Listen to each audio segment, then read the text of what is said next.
उपस्थित मुसल्लियान निज़ाम रहमाना और रहमकुमुल्लाह ताला फिद दारैन। अस्सलामु अलैकुम व रहमतुल्लाहि ताला व बरकातुहू। আমরা আমাদের জীবন থেকে আরেকটি মাস অতিক্রম করে নতুন একটি মাসে উপনীত হয়েছি। মাহে জমাদাল উলা সমাপন করে জমাদিউসানিতে আমরা উপনীত হয়েছি। জমাদিউসানি ওই পবিত্র মাস, যে মাসে আল্লাহর প্রিয় রাসূল সাল্লাল্লাহু তাআলা আলাইহি ওয়াসাল্লামের প্রথম খলিফা তথা খলিফাতুল মুসলিমিন হযরত সাইয়্যিদুনা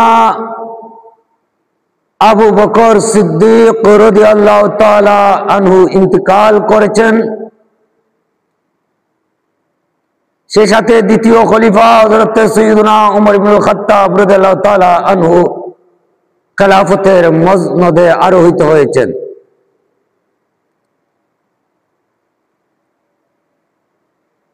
হযরত সাইয়্যিদুনা আবু বকর সিদ্দিক রাদিয়াল্লাহু তাআলা আনহু তার জীবনের যাবতীয় কিছু আল্লাহ আর আল্লাহ রসুলের জন্য উৎসর্গ করে দিয়েছেন। এই বিষয়গুলো আমরা মুসলিম জাতি কম আর বেশি জানি। আবু বকর সিদ্দিক রাদিয়াল্লাহু তাআলা আনহুর জীবনের অবস্থা আর অবস্থান বর্ণনা করতে গিয়ে শায়ের খুব সুন্দর বলেছেন যে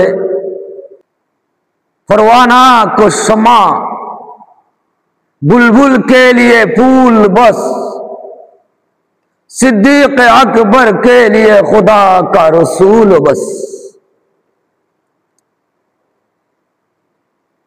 আবু বকর সিদ্দিক রাদিয়াল্লাহু তাআলা আনহুর জীবনের ত্যাগ ইসলামের ইতিহাসে সগৌরবে কিয়ামত অবধি জীবন্ত থাকবে, অক্ষুণ্ণ থাকবে, অটুট থাকবে। তো আমরা মুসলিমরা সিদ্দিক আকবর রাদিয়াল্লাহু তাআলা আনহুর জীবনে আলোচনা করি। সিদ্দিক আকবর রাদিয়াল্লাহু তাআলা আনহুর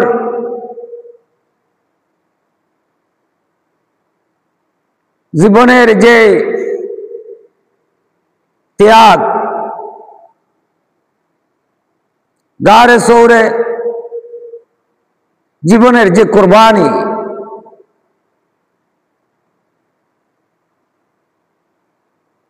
এটা আলোচনা করে আমাদের চোখ ভিজে যায়। কিন্তু আমাদের এই সস্তা ক্রন্দনে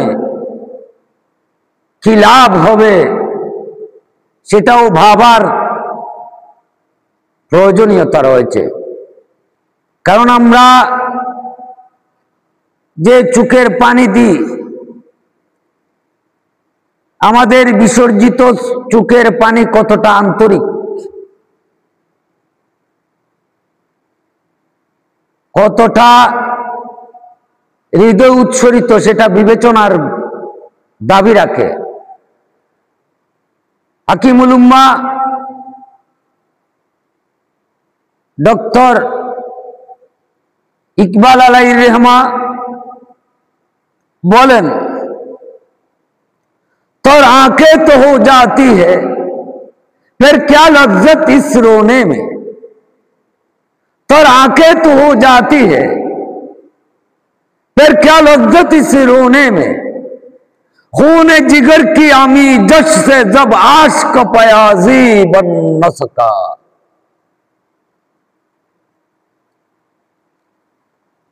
আমাদের চোখ তো ভিজে যায়, তবে এই কান্নায় কি বা লাভ যতক্ষণ না আমাদের কলিজার খুনে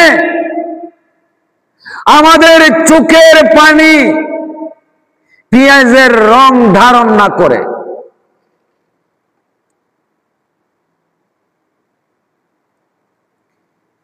তো আমাদের এই কান্না, এই অশ্রুর সাথে বাস্তবে আমাদের জিগারের, আমাদের কলিজার খুন মিশ্রিত কিনা সেটা ভাবা জরুরি। এক ব্যক্তি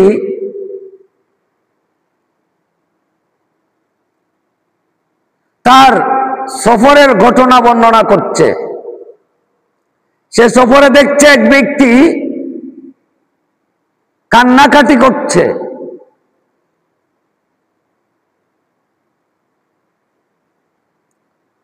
তো মুসাফির তাকে জিজ্ঞেস করলো, তুমি বসে বসে কাঁদছো কেন? যিনি কান্নাকাটি করছেন তিনি উত্তর দিচ্ছেন, আমার এই কুকুরটি খেতে না পেরে মরে যাচ্ছে, তাই আমি কান্নাকাটি করছি। তো মুসাফির আবার জিজ্ঞেস করলো, তোমার থলেতে কি আছে? সে উত্তর দিচ্ছে, আমার থলেতে রুটি আছে, কিছু টাকা পয়সা আছে, আমার পথ সম্বল আছে। তো মুসাফির বলল, তুমি ওখান থেকে তোমার এই কুকুরটিকে রুটি খেতে দিচ্ছ না কেন? রুটি খেতে দিলে তো এই কুকুরটা বেঁচে যেত, রুটি খেতে না দিয়ে উল্টো তুমি কাঁদছো কেন? সে লোকটি উত্তর দিচ্ছে, আমি কাঁদছি কারণ চোখের পানি তো সস্তা, এটা টাকায় কিনতে হয় না, এটা টাকায় কিনতে হয় না। এখন আমাদেরও ভাবার সময় এসেছে যে আমরা সিদ্দিক আকবরের ত্যাগ তিতিক্ষার ইতিহাস বলে আমাদের চোখের পানি আর্দ্র হয়ে, চোখের পানি বের হয়, আমরা আমাদের চোখ আর্দ্র হয়ে যায়, ভেজে যায়। কিন্তু এই আমাদের এই কান্নাকাটি কতটা আন্তরিক সেটা আমাদের বিবেচনা করা দরকার। আমি একটা ঘটনা প্রায় বলে থাকি যে হযরত আব্দুল্লাহ রাই একদিন তার ওট বা ছাগল বা ভেড়া, দুম্বা, যাই হোক, রাই বলা হয় রাখালকে, অর্থাৎ যিনি এসব চতুষ্পদ জানোয়ারকে লালন পালন করেন। তো উনি ওখানকার যে গৃহপালিত প্রাণী ছিল ওগুলোর যে কোনো একটা নিয়ে জঙ্গলের দিকে যাচ্ছেন, ওগুলোকে খাওয়ানোর জন্য চারণ ভূমির দিকে যাচ্ছেন। যাওয়ার সময় তাকে হযরতে আহমদ ইবনে হাম্বল রাদিয়াল্লাহু তাআলা আনহু দেখেছেন। ওই সময় আহমদ ইবনে হাম্বল রাদিয়াল্লাহু তাআলা আনহু ইমামে শাফি আলাইহির রহমার সাথে বসে বসে কথা বলছিলেন। তো আব্দুল্লাহ রাইকে ওই পথ ধরে যেতে দেখে হযরত আহমদ ইবনে হাম্বল ইমামে শাফি থেকে অনুমতি নিচ্ছিলেন যে আমি যাই, এই আহমদকে, এই বেকুফকে আমি একটু বুঝাই দ্বীনের জ্ঞান অর্জন করাটা কত জরুরি। তো হযরত সাইয়েদনা ইমামে শাফি মুহাম্মদ ইবনে ইদ্রিস আশ-শাফি রাহমাতুল্লাহি আলাইহি মানা করলেন, নিষেধ করলেন, আপনি যেয়েন না, ওনাকে ওনার অবস্থায় থাকতে দিন, ওনাকে ওনার অবস্থায় থাকতে দিন। হযরতে আহমদ ইবনে হাম্বল রাদিয়াল্লাহু তাআলা তরুণ মানুষ, যুবক মানুষ, উনি বলে যে না, আমি একটু যাই, আমি তাকে একটু বুঝাই দ্বীনের জ্ঞান অর্জন করা কত জরুরি। গেলেন, গিয়ে জিজ্ঞাসা করলেন, হুজুর, একজন মানুষের কাছে 40 দিরহাম আছে। ক দিরহাম? 40 দিরহাম। তো তার ক দিরহাম যাকাত আসবে? 40 দিরহাম থাকলে ক দিরহাম? আমাদের শরিয়া আইন মতে 40 দিরহামে, অর্থাৎ কোন মানুষ যদি সাহেবে নেশাব হয়, নেশাব পরিমাণ মাল থাকে, তাহলে তার 40 দিরহামে 1 দিরহাম কি আসবে? যাকাত আসবে। কয় দিরহাম? 1 দিরহাম, শতে 2.5 ভাগ, অর্থাৎ 2.5 টাকা, 100 টাকায় 40 টাকায় 1 টাকা। হযরতে আহমদ ইবনে হাম্বল যখন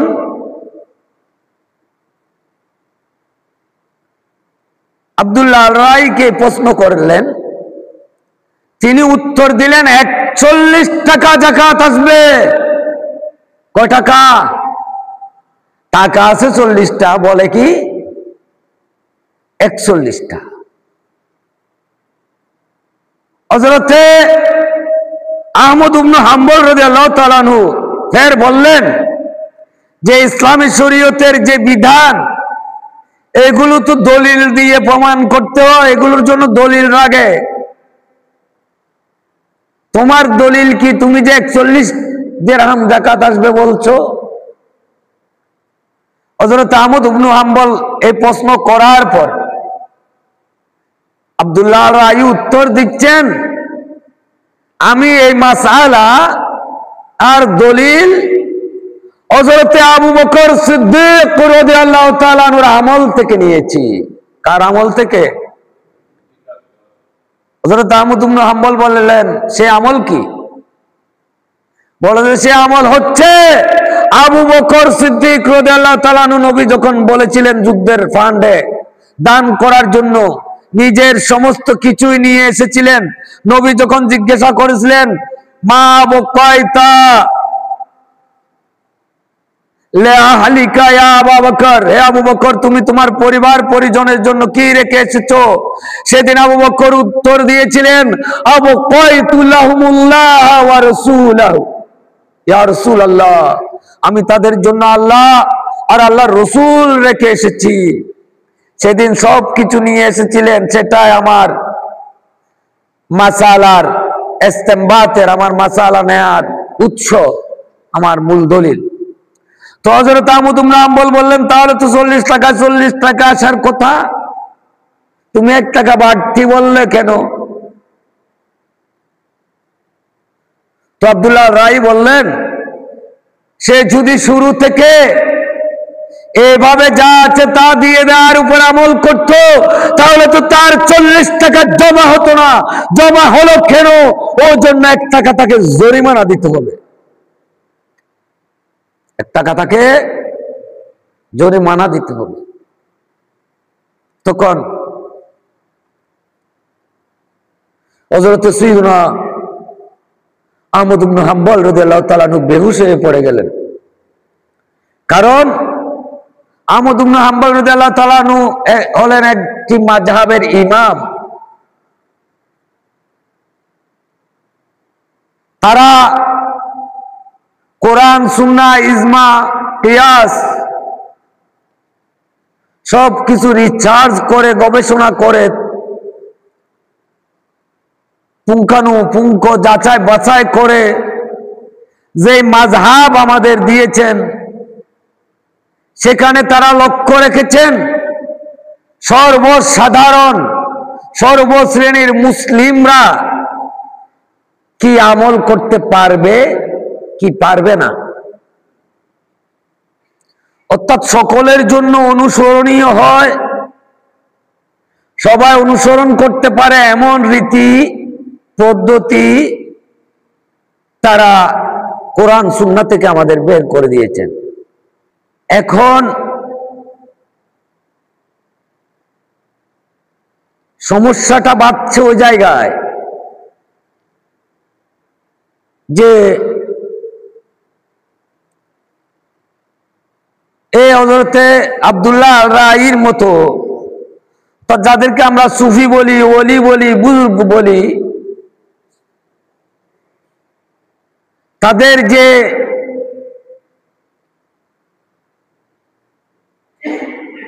ধর্ম দর্শন, সেটা আমাদের পক্ষে পালন করা সম্ভব নয়, আমরা সেটা পালন করতে পারবো না, আমাদের সেই সক্ষমতা নেই।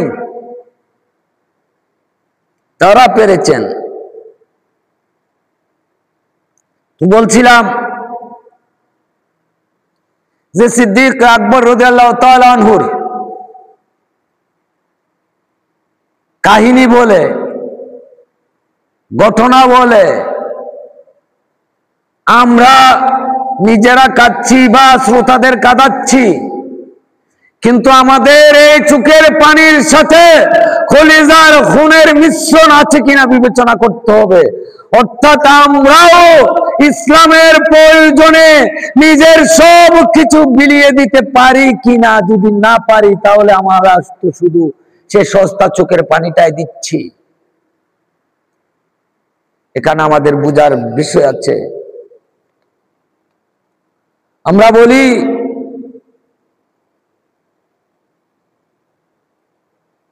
হযরত ওমর রাদিয়াল্লাহু তাআলা আনহু খিলাফতের মসনদে আরোহণ করার পর খলিফাতুল মুসলিমিন হিসেবে মুসলমানদের উদ্দেশ্যে যখন বক্তব্য দিচ্ছিলেন, তখন তার গায়ে যে জামা ছিল সেটাতে 12টা তালি দেয়া ছিল। হযরত ওমর রাদিয়াল্লাহু তাআলা আনহু অভাবী ছিলেন না, অভাবী মানুষের ছেলে সন্তানও ছিলেন না, কিন্তু নিজের সবকিছু ইসলামের জন্য দিয়ে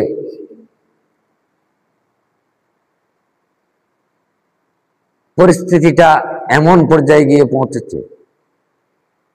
এবং আমরা মুখে হযরত ওমর রাদিয়াল্লাহু তাআলা আনহুর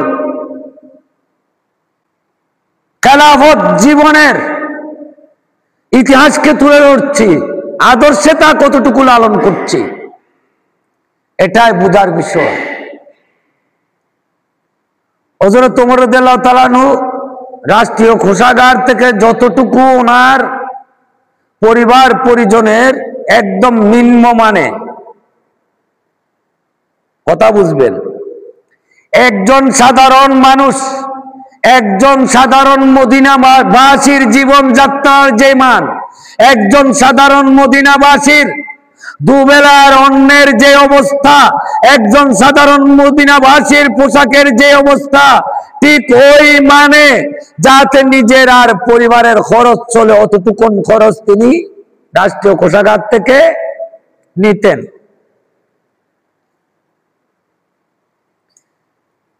তাহলে এখানে কি শিক্ষা রয়েছে?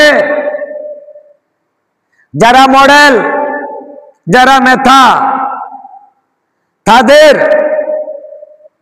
পানাহারের মান সাধারণ মানুষের পানাহারের মানের মতো হওয়া উচিত।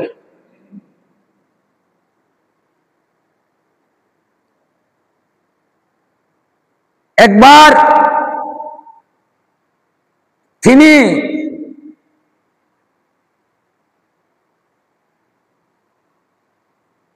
খাজানসির যিনি দায়িত্বে ছিলেন, রাষ্ট্রীয় কোষাগারের একজন দায়িত্ববান ব্যক্তি ছিলেন, এই মুহূর্তে আমার নাম মনে পড়ছেন না, তাকে বলল আমার 1 মাসের বেতন আগাম দিয়ে দাও। 1 মাসের বেতন কি করো? এখন ধরেন আমাদের বাংলাদেশের প্রেক্ষাপটে হলে যে রাষ্ট্রীয় কোষাগার যার দায়িত্বে রয়েছে, ধরুন বাণিজ্য মন্ত্রী ধরতে পারেন,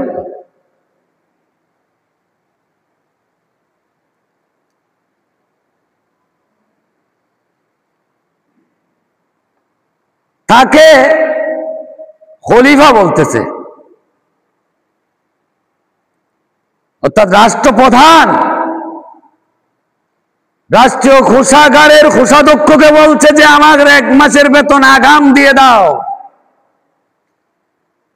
উনি কিন্তু প্রজাতন্ত্রের কর্মচারী, হযরত ওমর রাদিয়াল্লাহু তাআলা আনহুর নিয়োগকৃত কর্মচারী, হযরত ওমর রাদিয়াল্লাহু তাআলা আনহুর আওতাধীন কর্মচারী, কিন্তু তিনি উত্তর দিচ্ছেন খলিফাতুল মুসলিমিন, আপনি যে আগামী মাসের বেতন চাচ্ছেন, আগামী মাস পর্যন্ত খেলাফত চালাবার জন্য আপনি যে বেঁচে থাকবেন সেটার গ্যারান্টি কি? আপনি যে বেঁচে থাকবেন সেটার গ্যারান্টি কি? হযরত ওমর রাদিয়াল্লাহু তাআলা সেটার গ্যারান্টি নেই। তিনি আবার বললেন, ধরে নিলাম আপনি বেঁচেও থাকবেন, কিন্তু আগামী মাস মুসলিমরা আপনাকে খলিফা রাখবে, সেটার গ্যারান্টি কি? বললেন সেটারও তো গ্যারান্টি নেই। তাহলে আপনাকে আমি এক মাসের বেতন আগাম দিয়ে কি করি? এগুলো তো রাষ্ট্রের টাকা, আমি দিতে পারবো না। খলিফাও বুঝে গেলেন, নেননি। এখন চিন্তা করুন, বাবাও কি যায়? একজন মেম্বার যদি একজন চেয়ারম্যানকে এভাবে উত্তর দেয়, পরের দিন তার অবস্থা কেমন হবে? বাবা যায়? আমরা এগুলো বলি, আমরা সাধারণ মুসলিমদের, আমি একা কাউকে দায়ী করছি না, সাধারণ মুসলিমদের আবেগ অনুভূতিকে নিজেদের দিকে নেয়ার জন্য অনেক কথা আমরা বলি। এখানে দেখুন, ন্যায়ের প্রশ্নে হযরত ওমর রাদিয়াল্লাহু তাআলা আনহু নিযুক্ত রাষ্ট্রীয় কোষাগারের কোষাধ্যক্ষ ওমরের কথা মতে বেতন দিয়ে দেননি, বরং প্রতিবাদ করেছেন, যেটা সঠিক সেটা বলেছেন, খলিফাতুল মুসলিমিনও নেননি। কিন্তু আমাদের দেশে সে প্রতিবাদের সুযোগ নেই। আমাদের ভাবা জরুরি। আমরা তো এখন যারা,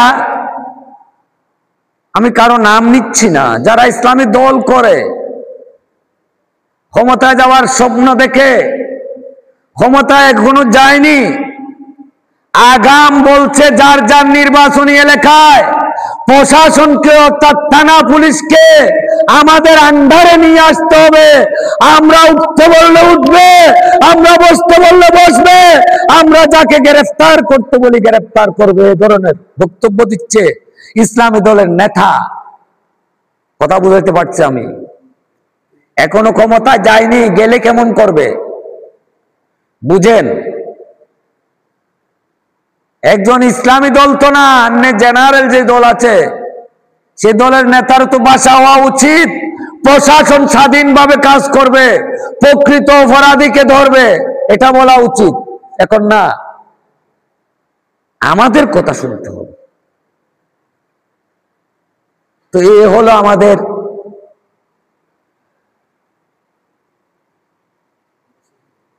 ইসলামী রাজনীতির আল হাকিকত। এ হলো আমাদের ইসলামী রাজনীতির আল হাকিকত। মন্দের ভালো হিসেবে তারা চেষ্টা করছে, আমি এটার বিরোধিতা করছি না। তবে আমার যে পর্যবেক্ষণ, আমার ব্যক্তিগত যে পর্যবেক্ষণ, আমার পর্যবেক্ষণ মতে আমি টোটাল বাংলাদেশে না, টোটাল বিশ্বে বর্তমানে যারা হুকুমতের সাথে সম্পৃক্ত বা হুকুমতে আসতে চাচ্ছেন, আমার পর্যবেক্ষণ মতে তাদের কারো সেই আদর্শ, সেই দৃঢ়তা নেই যে আদর্শ আর দৃঢ়তা থাকার দরকার রয়েছে খেলাফতের মানহাজ মতে, খেলাফতের সিস্টেম মতে রাষ্ট্র পরিচালনার জন্য।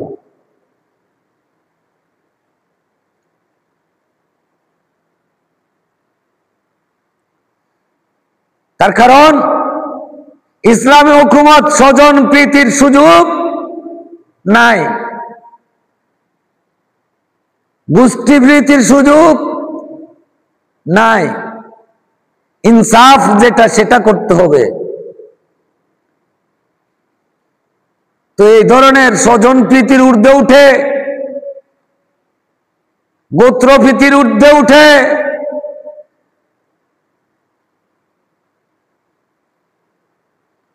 সাম্প্রদায়িকতার ঊর্ধ্বে উঠে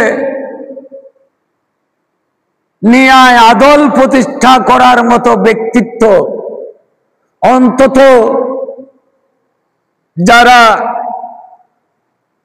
ইসলামী হুকুমতের স্বপ্ন দেখায় তাদের মধ্যে আমরা দেখতে পাচ্ছি না। এরপরও মন্দের ভালো বলা যায়।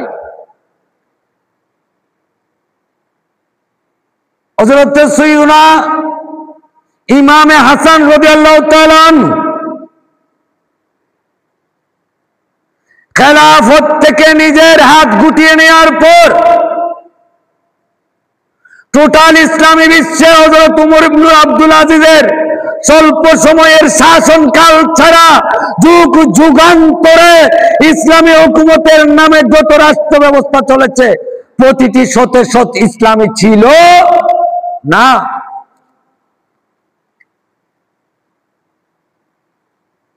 এই শতে শত ইসলামী ব্যবস্থা ইমামে মাহদী কায়েম করবেন। তো ওই জন্য আমি বলি যে যারা আমাদেরকে খেলাফতের স্বপ্ন দেখাচ্ছেন বা ইসলামী হুকুমতের স্বপ্ন দেখাচ্ছেন, আপনারা স্পষ্ট করুন। যা পারবেন না তা বলবেন না, কতটুকু পারবেন সত্যি সত্যি সেটুকুই বলুন। স্বপ্ন দেখাবেন সিদ্দিক, ফারুক, জুন্নুরাইন, হায়দরের মতো দেশ চালাবেন, বাস্তবতায় হাজ্জাজ বিন ইউসুফের মতো পারবেন না।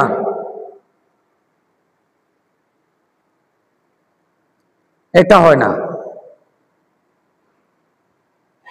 কি পারবেন, কতটুকু আপনাদের যোগ্যতা আছে, প্রস্তুতি আছে, আমরা সচেতন মুসলিম জাতি সেটা জানতে চাই, বুঝতে চাই আপনাদেরকে। বাইতুল মালের টাকা তো দূরের কথা, খুদ্দামুল মুসলিমিনের টাকা ভাগাভাগি নিয়ে আমরা বিভক্ত হয়ে যাই। মঞ্চের জায়গা পাওয়া না পাওয়া নিয়ে আমরা ভাগ হয়ে যাই। সবাকে বক্তব্য দিতে হবে, সবাকে শোনাতে হবে, শোনার জন্য কেউ প্রস্তুত না। আমাদের কালে বাদ্রে শুনতে হলে আমরা ভাগ হয়ে যাই। আমাদের দিয়ে ইসলামী হুকুমত, আমাদের দিয়ে যাক। আমার রাজনৈতিক আলোচনা করার উদ্দেশ্য নেই। তো প্রথমে ইসলামী হুকুমত আনার জন্য প্রথমে নিজেকে যোগ্য করতে হবে। আমি কতটুকু যোগ্য, কতটুকু আমি উপযুক্ত। আর এমনি বললে তো অনেক কথা আছে। প্রচলিত গণতন্ত্রে পরিপূর্ণ ইসলামী থেকে গণতান্ত্রিক প্রক্রিয়া নির্বাচনে যাওয়ার বৈধতা ও তো প্রশ্নাতীত নয়। ওগুলো নাইবা বললাম। বর্তমান গণতান্ত্রিক সিস্টেমে আমাদের সংসদের যে শপথ পাঠ, সেখানে তো দেশের সংবিধান মানিয়ে চলার এবং কার্যকর করার শপথ অবশ্যই রয়েছে। তো সেই সংবিধান মানিয়ে চলার, কার্যকর করার শপথটা কতটুকু ইসলামিক বিবেচনার দাবি রাখে।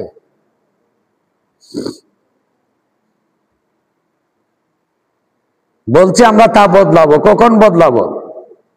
মদ খাইয়ে মদের লাইসেন্স বাতিল করব, চলবে? হ্যাঁ,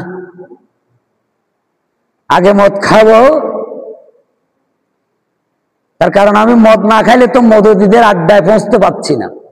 তারপর মদের লাইসেন্স বাতিল করব, চলবে? ইসলামে চলবে? তো এখন এভাবে চালাতে চাচ্ছেন। আগে মদ খাবেন, তারপর মদের লাইসেন্স বাতিল করবেন, আগে সংসদে যাবেন, এই সংবিধান বাস্তবায়নের শপথ নেবেন, তারপর এই সংবিধানে ইসলামের সাথে সাংঘর্ষিক যে ধারা আছে ওগুলো বাতিল করবেন। বিষয়টা কেমন জানি, পৌত্তলিকদেরকে মুসলিম বানাবার জন্য কিছুদিন ওখানে ওদের উপাসনালয়ে গিয়ে মূর্তি পূজা করার মতো হয়ে গেল না তো বিবেচনা করার দাবি রাখে। যাক, একটা বিষয় আমাদের মাথায় রাখতে হবে, সেটা হচ্ছে নিজেকে প্রস্তুত করতে হবে। তো আমি যে আয়াত তিলাওয়াত করেছিলাম,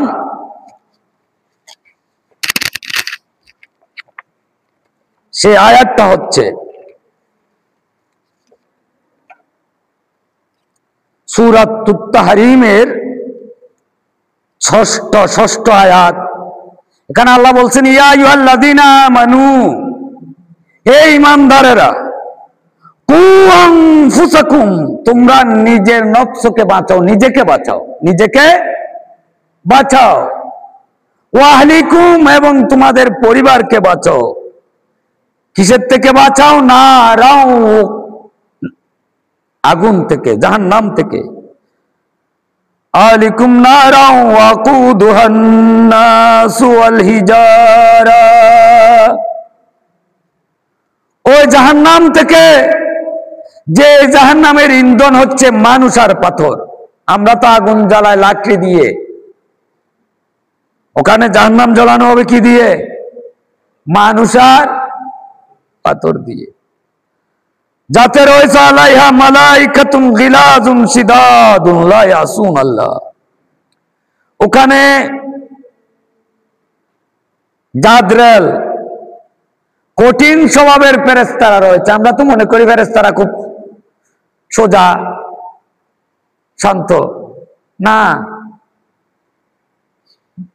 কাজের ভিন্নতা অনুযায়ী ফেরেশতাদের স্বভাব ভিন্ন ভিন্ন।